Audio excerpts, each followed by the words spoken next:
So this year G.I. Joe is taking a few different directions. We're branching out from the 12-inch into dioramas and premium format and statue work pretty aggressively. It's been great fun to go through the roster of characters in G.I. Joe and pick out the ones that are, classic fan favorites, and then think of them as if they were updated and they were fighting in today's army.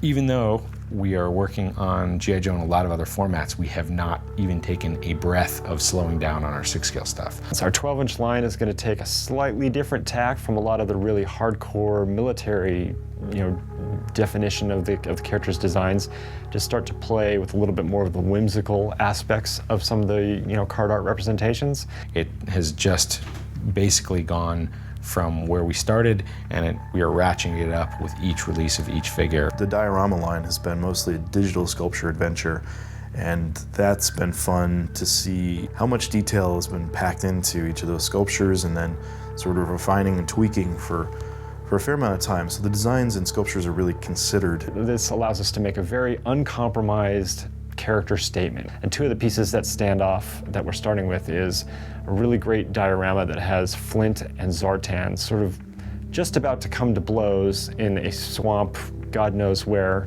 It's a unique piece that implies some kind of impending action to it. You have Zartan hiding behind the tree, you have Flint coming around the corner. You don't know who's going to get the drop on who first. It's kind of a critical allusion to this piece because the characters on the space are in quite close proximity, but the representation of it is that they're just seconds away from being aware that the other is about to strike.